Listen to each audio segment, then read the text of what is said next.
In this example, we'll try to understand how to do the update. So we already have a table called employee, right? So there are multiple columns are there. Let me check the columns.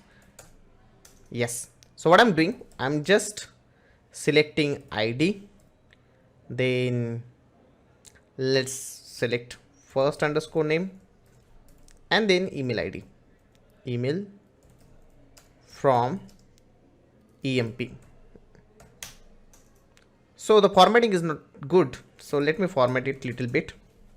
Set lines 1, 2, 3, 4 pages 1, 2, 3, 4. Still it is not that good. So when I'm talking about the formatting, like it, I'm not going to change the data. Okay, I'm just changing the formatting. So first name is looking little bit.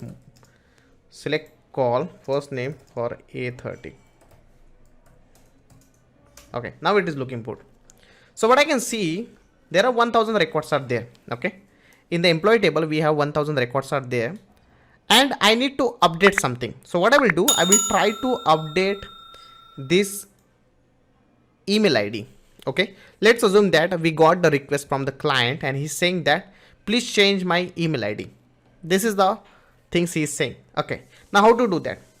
For this user, the employee ID is 1000 and I'll change this email ID. How to do that?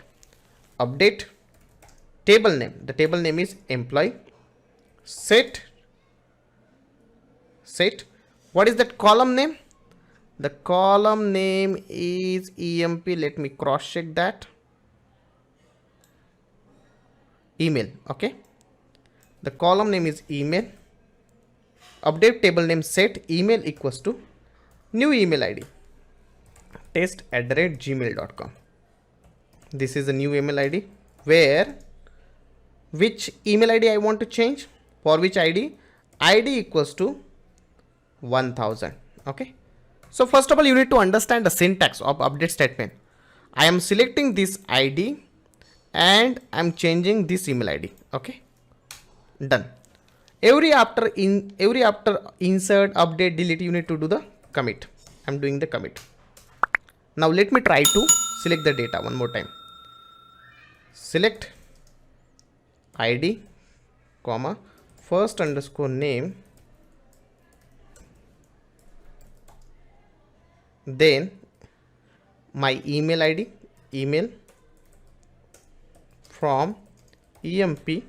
Instead of selecting all the records, I'll just select that record only where ID equals to 1000. Let me check what is the details. Can you see here the email ID has been changed from this thing to test@gmail.com. This is how you can update the records. So here I have changed only for the one record. So you can update multiple records also. Many times the client will ask you to change something, or many times we are in a situation where we need to update the record. So that time we are updating the record like this. So update table name set email equals to this thing where ID equals to this thing. All right. Thank you.